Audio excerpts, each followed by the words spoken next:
तिकडून बोलावणं यावं लागतं. आपण सर्वसामान्य जीव आहोत मंडळी. आपण प्रपंचातली कर्म सोडू शकत नाही. सगळे व्यवहार आपल्याला प्रपंचातले, व्यवहारातले, भौतिकातले करावे लागतात. इथं आलोय ना आपण, मग इथं आल्यानंतर सगळी कर्म उत्तम केली पाहिजेत. प्रपंच सोडून देव करा असं कुठल्याही संतांनी सांगितलं नाही. उत्तम प्रपंच संतांनी सांभाळले आणि उत्तम असा परमार्थ सुद्धा करून दाखवला. मग आम्ही कर्माच्या बाबतीत जर आम्ही श्रीमंत ठरलो म्हणजे काय, आमचं कर्म असं असावं की ज्यामुळे आजूबाजूचा परिवार आमच्यासाठी वेडा होईल. तुम्ही ये म्हणून, तुम्ही आहात हाय म्हणून, बरं याच्याशिवाय आमचं पान हलत नाही म्हणून. असं कोणीतरी असतं बघा, घरात एक कर्ता पुरुष असतो, त्याच्याशिवाय घर हलूच शकत नाही. घराचा कणा असतो तो. गावामध्ये असा कोणीतरी दादा असतो, गावामध्ये असं कोणीतरी एक नेतृत्व असतं की त्यांच्याशिवाय गावाचं काही चालत नाही, नाही का. त्यामुळे आमचं कर्म असं असावं की आमचे नातेवाईक, आमची मंडळी, आमचा सगळा परिवार आमच्यासाठी वेडे झाले पाहिजेत, हे कर्माच्या बाबतीत. आणि भक्ती आमची अशी असावी की आमच्यासाठी देव वेडा झाला पाहिजे. देव भावे लाचावला, देव लाचावतो भक्ताच्या भावाकरता, भक्ताच्या भक्ती करता.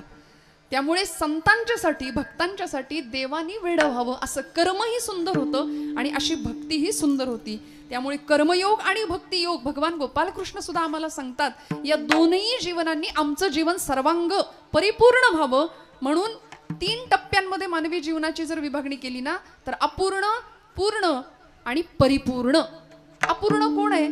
ज्याला मी कोण आहे हे कळलंच नाही, तो अपूर्ण जीव आहे. जीव हा अपूर्ण आहे, ज्याला स्वतःची ओळखच नाही. तुम्ही कोण असं जर विचारलं तर आम्ही उत्तर देऊ आमचं अमुक अमुक अमुक.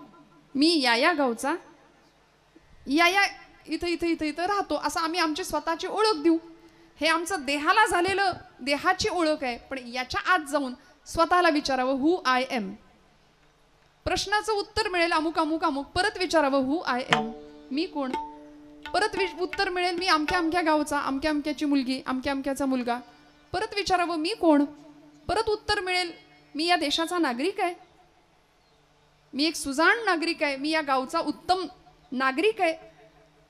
परत उत्तर मिळेल असं, मी कोण मी कोण मी कोण. स्वतःला प्रश्न विचारत राहिलो ना तर एक दिवस उत्तर मिळतं, अहम ब्रह्मास्मी, मी तो आहे. मग देह, सगळ्या मर्यादा देहासंबंधीच्या सगळ्या बाजू गळून पडतात आणि मी, माझं आत्मतत्व त्या आत्मतत्वाशी एकरूप होतं. आणि मग प्रश्न मिळतो, उत्तर मिळतं, अहम ब्रह्मास्मी, मी तो आहे, मी ब्रह्म आहे. मग आम्हाला त्या ब्रह्म तदाकार वृत्तीला पोहोचायचं असेल, प्रणो धनहु शरम आत्मा ब्रह्मत लक्ष उच्चते. प्रणवाचं धनुष्य करायचं आणि आत्म्याचा बाण करायचा आणि माशाचा डोळा म्हणजे ब्रह्म असं समजून ब्रह्म तदाकार वृत्तीला पोहोचायचं. म्हणजे काय, अर्जुनाने काय केलं होतं, एकाग्र चित्त केलं, तेलाच्या पात्रामध्ये दृष्टी एकाग्र केली, गरगर फिरणारं ते मत्स्ययंत्र, त्याच्यावर ठेवलेला तो मासा आणि त्याचा लाल डोळा, एवढं एकाग्र चित्त केलं. तसं प्रणवाचं धनुष्य, आत्म्याचा बाण आणि ब्रह्म म्हणजे माशाचा डोळा असं समजून आम्ही, आमचं लक्ष त्या ब्रह्माकडं असलं पाहिजे.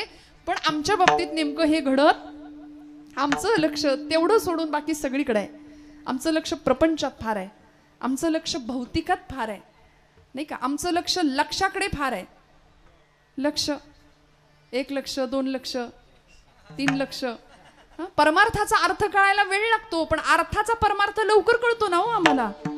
त्यामुळे नको तिकडे आमचं. म्हणून तुकोबरायांचं विधान, जोडोनिया धन उत्तम व्यवहारे उदास विचारे वेच करी. पण आम्ही दुसरं वाक्य बघत पण नाही तिकडं. आम्ही पहिलं वाक्य फार सिरियसली घेतो, जोडोनिया धन उत्तम व्यवहारे.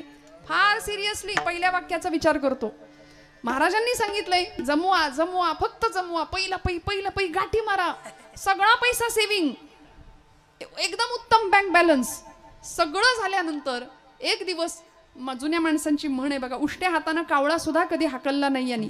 ना देवाचा, ना देशाचा, ना धर्माचा विचार. सगळं एक दिवस इथंच राहतं आणि एक दिवस सगळं सोडून आम्हाला इथून निघून जावं लागतं. काही नेता येत नाही. लाख कमाओ हिरा चांदी सोना मोती, लेकिन कफन को कभी जेब नहीं होती. असतं का? खिसा असतो त्याला काही भरून नेता येतं? नाही नेता येत. सगळं इथं राहतं. माऊलींच्या ओव्या या संदर्भातल्या आपल्याला माहिती आहे, गीतेचे श्लोक आपल्याला माहिती आहे. वासंसे जीर्णानी यथा विहाय नवानी गृह्णाती नरोपराणी. जैसे जीर्ण वस्त्र सांडिजे मग नूतन वेढीजे, तैसे देहांतराते स्वीकारिजे चैतन्यनाथे. करायचं नेमकं? इथं येऊन संतांनी काय मिळवलं? या उपाधी माझी गुप्त, चैतन्य असे सर्वत्र, ते तत्वज्ञ आणि संत स्वीकारिते.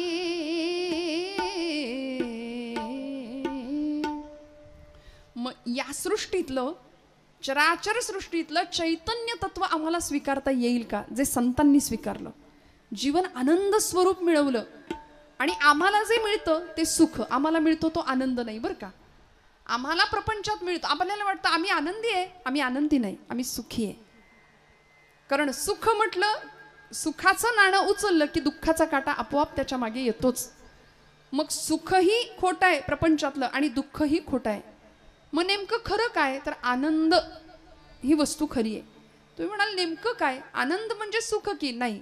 आनंदाला मराठीमध्ये विरुद्धार्थी शब्दच नाहीये. आनंद काय आहे माहितीये?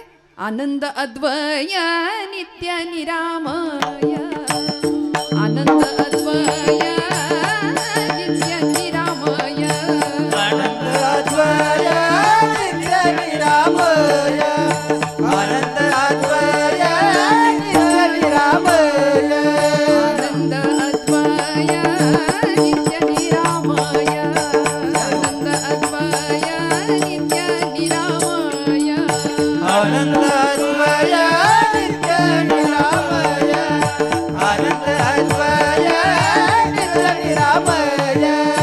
जे का निज ध्येय योगियांचे, जे का निज ध्येय योगियांचे, ते समचरण साजिरे विटेवरी, जय हो. ते समचरण साजिरे विटेवरी.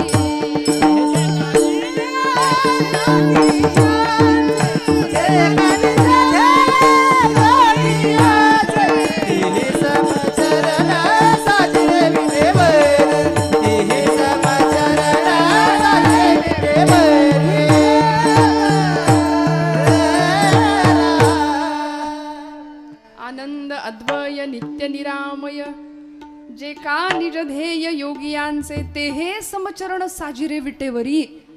काय खरं आहे आनंद? आनंद अद्वय नित्य आणि निरामय. आनंद स्वरूप जर काही असेल ना, तर फक्त परमात्मा तत्व आहे. मग इथे आल्यानंतर त्याला ओळखणं, त्याची ओळख करून घेणं, हेच मानवी जीवनाचं परम कल्याणाचा एकमेव मार्ग आहे. आणि म्हणजेच आमच्या हिताचा मार्ग आहे. आणि ते हित कुणाला कळालं? संतांना कळालं. ते हित कुणाला कळालं? महापुरुषांना कळालं. ते हित भक्तांना कळालं. ते हित साधकांना कळालं. आम्ही प्रापंचिक मंडळी आहोत. प्रपंच करता करता आमचं हितही साधावं असं तुकोबरायांना वाटलं.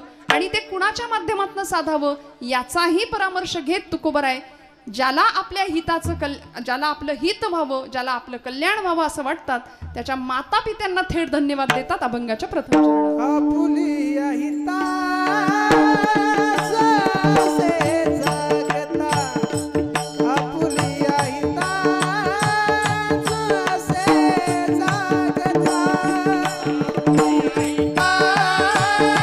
हिताचे जगता, आपुलिया हिताचे जगता, आपुलिया हिताचे जगता.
आपुलिया हिता जो असे जागता धन्य माता पिता तयांचिया. तुकोबरायांनी धन्यता दिली कुणाला? धन्य माता पिता तयांचिया. भारतीय संस्कृतीने उद्घोष केला असेल तर तो मातेचा आणि पित्याचा कायम. म्हणून तर पहिला नमस्कार मातृदेवो भव, पितृदेवो भव, आचार्य देवो भव, राष्ट्रदेवो भव. पहिला नमस्कार आईला, दुसरा नमस्कार पित्याला आहे. म्हणून मी खरं सांगते, ज्या घरामध्ये माता पित्यांना नमस्कार करून पिढी बाहेर पडते ना, ती जीवनामध्ये यशस्वी झाल्याशिवाय राहत नाही. त्यामुळे घरामध्ये माता पिता असावेत, असले तर त्यांचा योग्य सन्मान राखला जावा.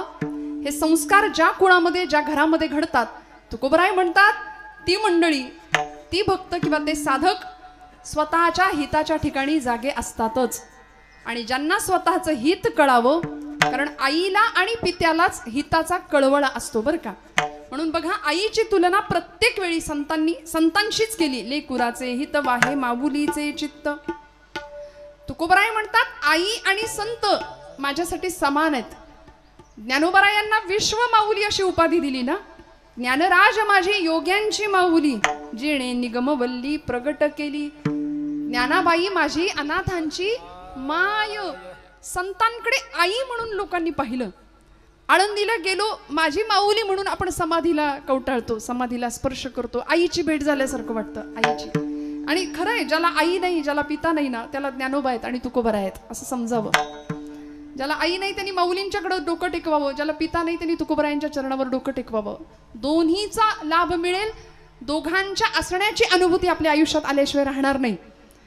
त्यामुळे आईची कमतरता भरून संतांनी काढली आणि संतांनी आम्हाला प्रत्येक वेळी माता पित्यांचं तुमच्या माझ्या जीवनामध्ये असलेलं अविभाज्य असं स्थान किती महत्वाचं आहे हे वेळोवेळी पटवून दिलं. धन्य माता पिता तयांचिया.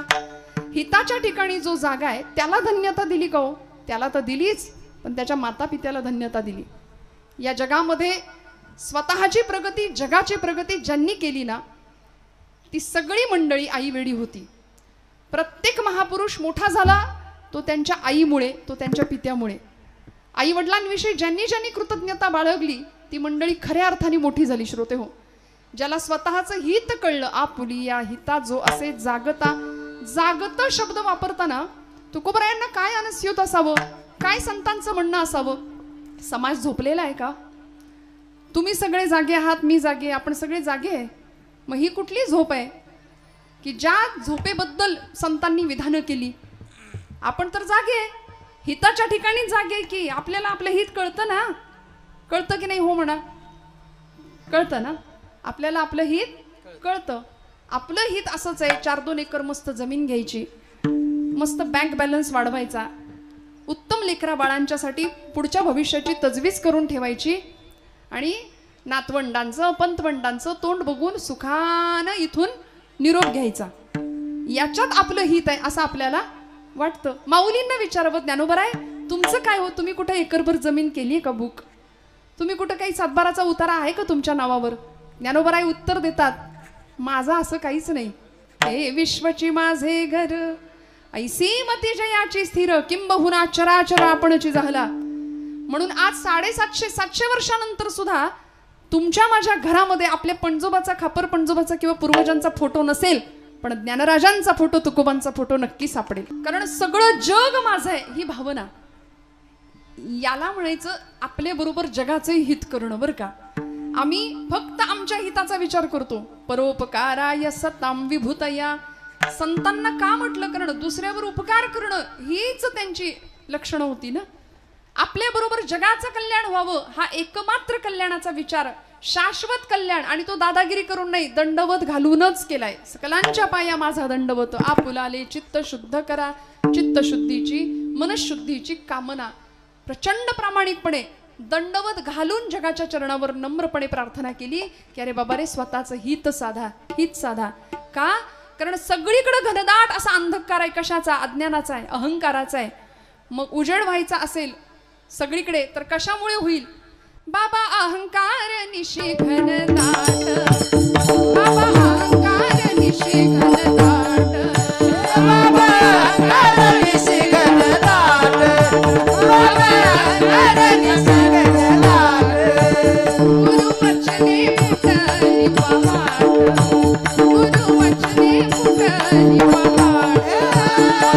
वचनी फुटली पहाटे गुरु वचनी फुटली पहाटे माता भक्ती भेटली बळवंत माता भक्ती भेटली बळवंत माता भक्ती भेटली बरोबर माता भक्ती भेटली बरोबर तिने मार्ग दाविला चोखटगा तिने मार्ग दाविला चोखटगा नरहरी रामा गोविंदा वासुदेवा नरहरी रामा गोविंदा वासुदेवा तिने मार्ग दाविला चोखटगा तिने मार्ग दाविला चोखटगा नरहरी राम गोविंद वासुदेवा नरहरी राम गोविंद वासुदेवा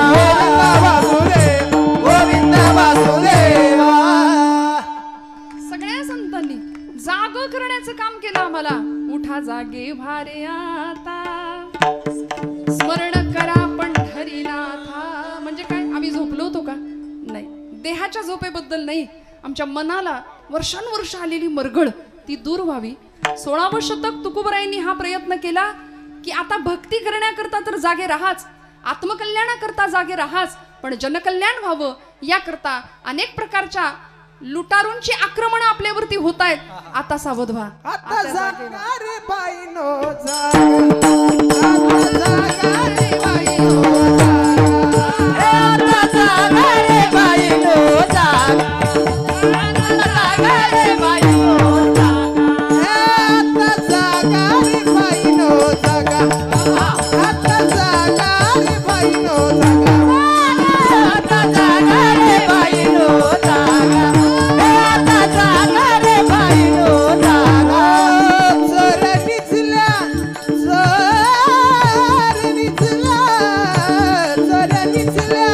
नालुनी भागा आता जागा रे बाईनो जागा आता जागा रे बाईनो जागा जागा जागा चोर निचला चोर निचला आता जागा रे बाईनो जागा जागा जागा जागा रे बाईनो जागा जागा जागा जागा जागा जागा जागा जागा क्या बात आहे तुम्ही जागे आहेत ना सगळे नाही जाग आली का आता समजा आणि कीर्तनाचा तो गुणधर्म आहे कीर्तनामध्ये ती बया येते ना है की नाही? ती येते मग वेळ कुठलीही असू दे अहो राम जन्माच्या कीर्तनाला पण ती येते दुपारच्या रात्री कृष्ण जन्माचा असू दे तरी ती येते तिला निमंत्रण नाही द्यावं लागत पण आपण सगळे जागे राहिलो पाहिजे आपल्या हिताच्या ठिकाणी किती गोड गायलं आता जागा रे भाईनो जागा जगजोगी जगजोगी जाग जाग बोलती जगजोगी जगजोगी जागच केलं आम्हाला अखंड जागते पण ठेवण्याचं उत्तिष्ठत उपनिषदांचं वाक्य आहे जागृत प्राप्य वरान्न बोधित उठा जागे व्हा आणि तुमचं ध्येय साध्य होईपर्यंत थांबू नका हे जागेपण आम्हाला संतांनी दिलं हे जागेपण आमच्या क्रांतिकारकांनी दिलं हे महापुरुषांनी दिलं आज महात्मा ज्योतिराव फुले यांची जयंती आहे काय केलं हो निद्रिस्त होता समाज शिक्षण नव्हतं विद्येविना मती गेली मतीविना गती गेली गतीविना वित्त गेले वित्ताविना शूद्र खचले एवढे सगळे अनर्थ एका अविद्येने केले त्यामुळे ज्ञानाचा प्रकाश समाजामध्ये पसरावा आणि अज्ञानाची मरगळ अज्ञानामुळे आलेली निद्रा खाडकन सगळे जागे व्हावेत म्हणून काय केलं काय परिस्थिती होती हो सावित्रीबाई फुल्यांसारख्या पत्नी लाभल्या आणि दोघांनी मिळून एक क्रांती घडवली समाजामध्ये का उल्लेख करायचा आजच्या दिवशी सावित्रीबाईंचा ज्योतिबांचा एक तर त्यांचा दिवस आहेच आहे पण सावित्रीबाई जर नसत्या ज्योतिबा फुले नसते तर फार लांबचं उदाहरण नाही मीच तुमच्या समोर आज दिसले नसते मागास आज ना आहे भारतीय महिला जगती मागास आज ना आहे भारतीय महिला जगती सद्विचार ऐकून पतीचा घेऊन लेखणी हाती स्त्री शिक्षण घेण्यासाठी कटिबद्ध जाहली मगती निंदेचे वादळ उठले जे उठले तसेच शमले जे निंदक तेही झुकले सावित्री आणिक ज्योती घ्या प्रणाम कोटी कोटी सावित्री आणिक ज्योती घ्या प्रणाम कोटी कोटी सावित्री आणिक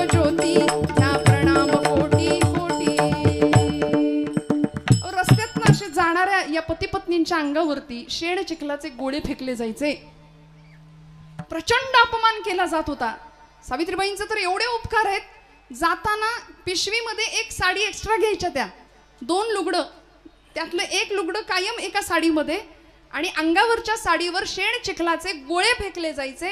शाळेत जायचं, मुलींना ज्ञानदान करायचं, साडी बदलायची, ज्ञानदान करायचं, आणि परत ती खराब साडी नेसून परत घरी येताना परत ते शेणाचे चिखलाचे गोळे फेकत झेलत घरी यायचं. ते जर त्यावेळी तिथं घाबरून घरी बसले असते तर आज आपण इथे नसतो, ज्ञानाचा प्रकाश जगभर पसरलाच नसता. त्यामुळे एवढे अनंत उपकार आहे की त्या अंधकारातनं, त्या निद्रिस्त समाजातून उद्याचा भविष्यकालीन भारत किंवा उद्याचा उषःकाल त्यांना दिसत होता, याकरता सगळं सहन केलं. म्हणून धन्यता द्यायची या मंडळींना. तुकोबराय धन्यता देतात आमच्या हिताच्या ठिकाणी जागे असण्यासाठी ज्यांनी ज्यांनी प्रयत्न केले, आणि सगळ्यात मोठा प्रयत्न करणारे माता आणि पिता आहेत, म्हणून तुकोबराय त्यांना धन्यता देतात. धन्य माता पिता तयांची.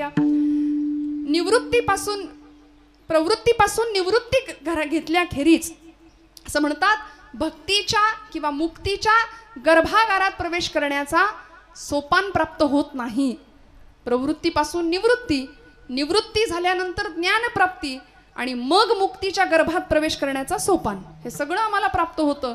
आणि ही 4 भावंड ज्यांच्यामुळं आपल्याला मिळाली ते माता पिता काय धन्य आहेत, ज्यांनी सगळ्या जगाला जागं केलं. 12व्या शतकामध्ये इथे भक्तिरसाचा कल्लोळ केला माझ्या ज्ञानोबा माऊलींनी. नाथांच्या काळामध्ये ही ज्ञानेश्वरी समाजाला पचेना. दृष्टांत द्यावा नाथांना माऊलींनी की नाथा माझा गळा आवळला जातोय, या जान वृक्षाची मुळी गळ्याला आवळली गेली, जरा मोकळं करा. भक्तीचं अवडंबर माजलं. त्यावेळी ही ज्ञानेश्वरी पुनरुज्जीवित करून संतांनी पुन्हा एकदा समाजाला दिली. भाव जाणला. केवढे मोठे अनंत उपकार आहेत मला सांगा ना. हे कशामुळे घडलं? धन्य माता पिता तयांची. साक्षात वैराग्य संपन्न, वैराग्याची मूर्ती असलेली आमची विठ्ठलपंत आणि साक्षात भक्तीची मूर्त असलेली आईसाहेब रुक्मिणी माता. इतकं झेललं, इतकं सहन केलं. गृहस्थाश्रम, संन्यासाश्रमानंतर स्वीकारलेला गृहस्थाश्रम आणि मग निर्माण झालेली संतती. त्यामुळे समाजाकडून फक्त अवहेलना, फक्त निंदा, अपमान, छळ एवढं सगळं सहन करावं आणि आपल्या पश्चात आपल्या मुलांना तरी चांगलं जगता यावं म्हणून ब्रह्मवृंदांसमोर उभ्या असलेल्या या दोघांना ब्रह्मवृंदांनी देहांत प्रायश्चित्त ऐकवावं. त्यावेळी या दोघांनी सांगावं, विठ्ठलपंतांनी सांगावं, भूदेव आपला निर्णय आम्हाला मान्य आहे. स्वीकारला निर्णय देहांत प्रायश्चित्ताचा. आणि हे 2 माता पिता जगाला अमृताची सुधा मिळावी, संजीवनी मिळावी, आपली लेकरं सन्मानानं जगावीत म्हणून माघारी आली. एक दिवस संध्याकाळची वेळ, 4ही लेकरं अंथरुणामध्ये झोपलेली आहेत. 4ही लेकरांच्या अंगावरचं पांघरुण सरळ केलं. मुक्ताईच्या डोक्यावरनं हात फिरवला आमच्या रुक्मिणी आई साहेबांनी आणि पतीच्या मागे निघाल्या. हो, धर्माचं काम होतं. ब्रह्मवृंदांनी दिलेला निर्णय मान्य होता. देहांत प्रायश्चित्त घ्यावं लागणार होतं. आपल्या लेकरांना उत्तम जगता यावं, याला म्हणायचं त्याग. माता पित्यांचा काय त्याग असू शकतो, काय जीवन असू शकतं, विलक्षण त्यागमयी जीवन. साक्षात वैराग्याचे पुतळे असलेले विठ्ठलपंतांनी घर सोडलं, उमऱ्यातनं बाहेर पाऊल टाकलं. तशा रुक्मिणी आईसाहेब निघाल्या, पण मागे वळून पाहिलं. मुक्ताईकडे पाहवलं नाही, ज्ञानादादाकडे पाहवलं नाही, सोपानांकडे पाहवलं नाही. निवृत्तीदादांच्या जवळ गेल्या, निवृत्तीदादांना उठवलं. निवृत्ती दादा, तुम्ही मोठे आहात या सगळ्यांपेक्षा, आता यांचा कैवार तुम्हाला घ्यावा लागेल. तुम्ही मोठे व्हा, सगळ्यांचा सांभाळ करा, रडायचं नाही हा. म्हणून सगळ्यांची समजूत घातली आणि आईसाहेब निघाल्या. जात असताना मुक्ताईच्या डोक्यावरचे केस बाजूला केले. ज्ञानदादांकडे पाहिलं. डोक्याशी भगवद्गीतेची प्रत होती ज्ञानदादांच्या. आणि माऊलींकडे पाहिलं. माऊलींना विचारलं, ज्ञानोबा कोण घेईल जगाचा कैवार? त्यावेळी माऊली असे आपोआप एका कुशीवर वळले आणि हात पडला भगवद्गीतेवर झोपेतच. आईला उत्तर मिळालं, घेतला. माझ्या ज्ञानोबानी जगाचा कैवार घेतला. आता ही भगवद्गीता जगाला कळेल अशी 9000 ओव्यांची भावार्थ दीपिका प्रगट झाल्याशिवाय राहणार नाही नेवाशाच्या ठिकाणी. प्रगट झाली. माऊलींचे शब्द घुमले. सच्चिदानंदांनी ज्ञानेश्वरी लिहून काढली. आईनं डोक्यावरनं हात फिरवला. मुक्ताईला कवटाळलं, सोपान काकांना कवटाळलं. निवृत्तीचा निरोप घेऊन दोघंही निघून गेले. निबिड अंधकाराला चिरत चिरत कुत्र्यांचं किंचाळणं कानावर येत होतं. इंद्रायणीच्या डोहाजवळ दोघे जण गेले आणि कुणाला काही कळायच्या आत दोघांनी पटापट डोहामध्ये उड्या मारल्या. पाण्यावर वलय वलयांवर वलय उठली.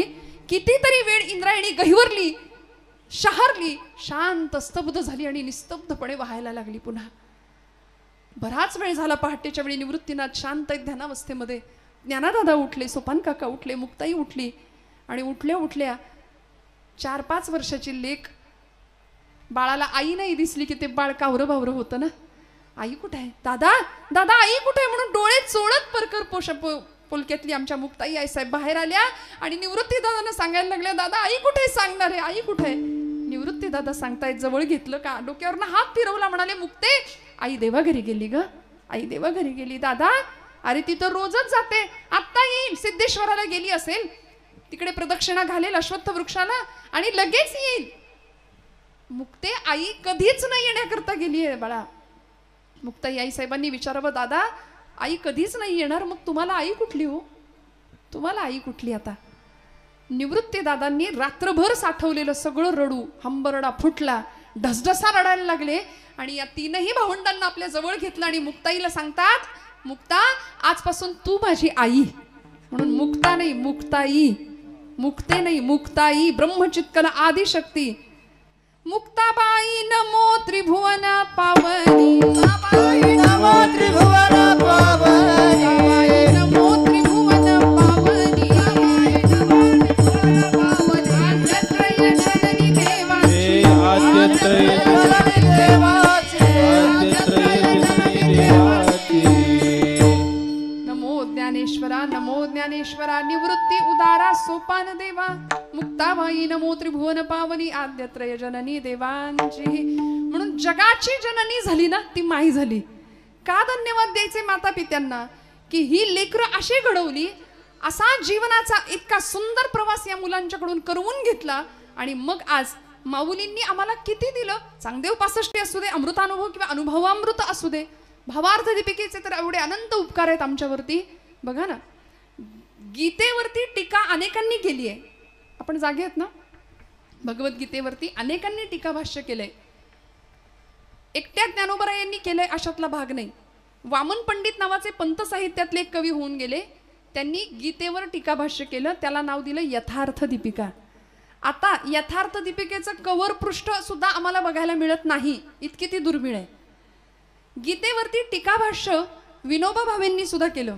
आई म्हणायच्या त्यांच्या, विनू मला ते वेदांत कळत नाही, तत्वज्ञान कळत नाही, तू महान पंडित आहेस वेदांताचा, मला भगवद्गीता समजावून सांगशील का रे? म्हणून आपल्या आईसाठी विनोबा भावेंनी गीताई नावाचा ग्रंथ लिहिला आणि आईला भगवद्गीता समजावून सांगितली. विनोबा भावेंनी गीतेचं टीकाभाष्य केलं. गीतेवर अजून अनेकांनी लिखाण केलं, त्यापैकी स्वराज्य हा माझा जन्मसिद्ध हक्क आहे आणि तो मी मिळवणारच असं इंग्रज सरकारला ठणकावून सांगणारे आणि सरकारचं डोकं ठिकाणावर आहे का असा जळजळीत अग्रलेख लिहिणारे लोकमान्य टिळक यांनी मंडालेच्या तुरुंगामध्ये गीता रहस्य नावाचा ग्रंथ लिहिला, तोही गीतेवरचा टीकाभाष्यच. मग या सगळ्यांमध्ये माझ्या ज्ञानोबा माऊलींची ज्ञानेश्वरी महाराष्ट्र सारस्वतांनी आणि महाराष्ट्र संस्कृतीने गाभाऱ्यात आणि डोक्यावर का घेतली याचं एकच उत्तर आहे. माऊलींनी गीतेवर टीका केली, टीकाभाष्य केलं, 9000 ओव्यांमध्ये त्याला नाव दिलं भावार्थ दीपिका. कारण ज्ञानोबरायांनी भाव जाणला. म्हणून मी नेहमी असं सांगते, ज्ञानेश्वरी हातात घेतली ना मंडळी आपण, की जणू काही आपण आईच्या मांडीवर बसलोय असा अनुभव घ्यावा. ज्ञानेश्वरीचं एक एक पान इतक्या हळुवारपणे ओलांडावं, उलगडावं. कुठल्याही पुस्तकाला जसं हाताळतो तसं ग्रंथांना कधीच हाताळू नये. इतका आनंद मिळेल ना. आई आहे ना, ती मांडीवर घ्यायला बसलीये. आमची अडचण आहे, मगाशी मी म्हटलं आम्ही लेकरू व्हायला तयार नाही. अहंता आणि ममता या दोन गोष्टींनी आमच्या जीवनाच्या दुःखाला या दोन गोष्टी कायम कारणीभूत ठरल्या. आम्ही असे बांधावर उभे राहतो आणि येणाऱ्या पाहुण्याला म्हणतो, ते बघितलं का ते झाड, तोच तो डोंगर, बरोबर तिथपर्यंत सगळं माझं. ती धरणी माता हसते आपल्यावरती, म्हणते याचा पणजा सुद्धा हेच म्हणायचा की याचा आजा पण हेच म्हणायचा. अहो पुण्यामध्ये परवा एक गाडी बघितली मोठी, ती गाडी कुठली होती कुणाची होती सांगत नाही, पण मोठी ट्रॅफिक सिग्नलला मोठी गाडी होती. त्या गाडीच्या मागे लिहिलं होतं भाऊंशी वाकडं स्मशानात लाकडं. म्हणलं बाई ग, आता हे भाऊ ही गाडी घेऊन जाणार की काय वरती? काय न्यायचंय सोबत सांगा ना मला.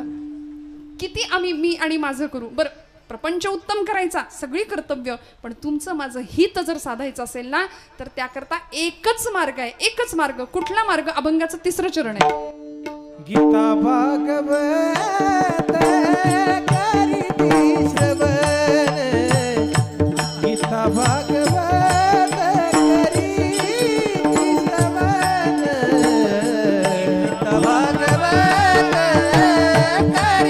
श्रवण,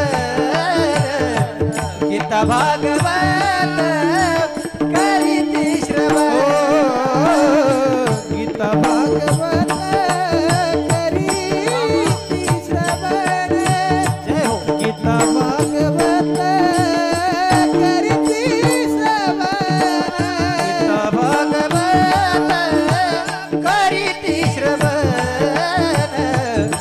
भागवत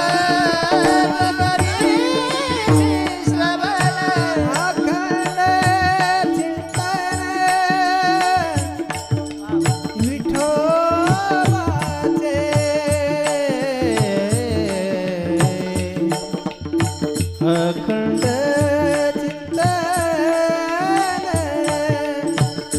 विठोबाचे,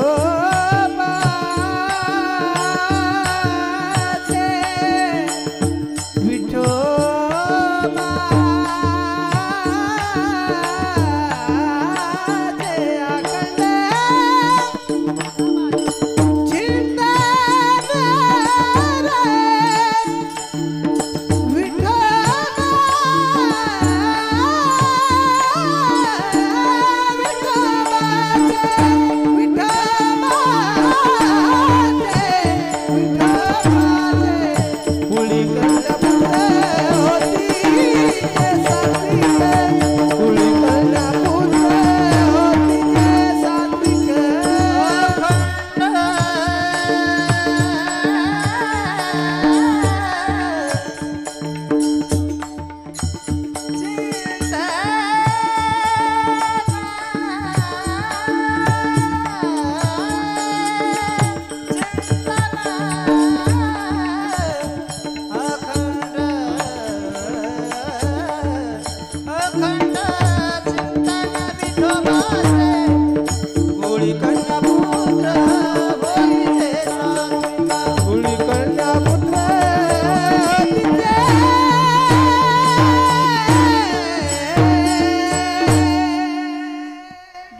भागवत करीती श्रवण, अखंड चिंतन विठोबाचे.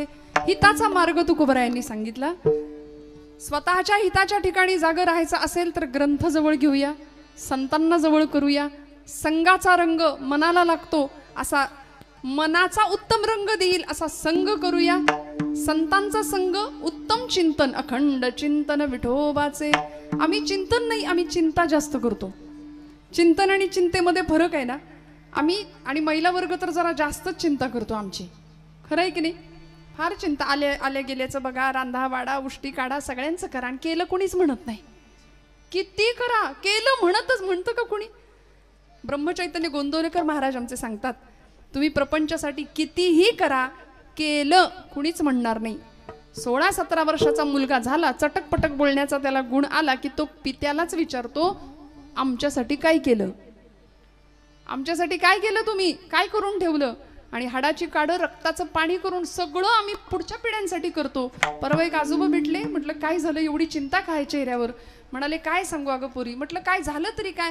अहो 7 पिढ्या बसून खातील एवढं कमवून ठेवलंय तुम्ही. म्हणाले नेमकं खरं आहे तुझं. 7 पिढ्या बसून खातील एवढं कमावलं, जिद्दीनी कष्टानी शून्यातनं विश्व निर्माण केलं, पण 8वी पिढी काय खाईल याची चिंता लागली म्हणले मला. मनुष्य कशाची चिंता करतो बरं?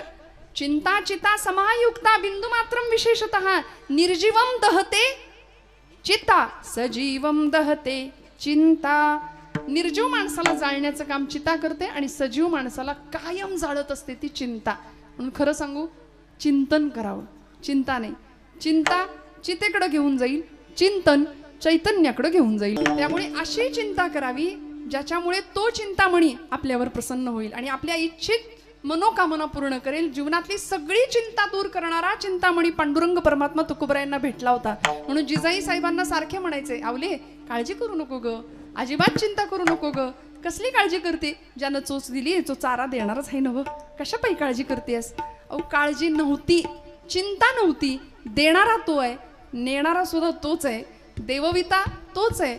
म्हणून तर गोरोबा काका आमचे उत्तम प्रकारे उदरनिर्वाह करतायत, नामस्मरण भक्ती उत्तम करतायत. पण करत असताना सुद्धा तुझे रूप चित्ती राहू, मुखी तुझे नाम, देह प्रपंचाचा दास, सुखे करो काम, सुखे करो काम.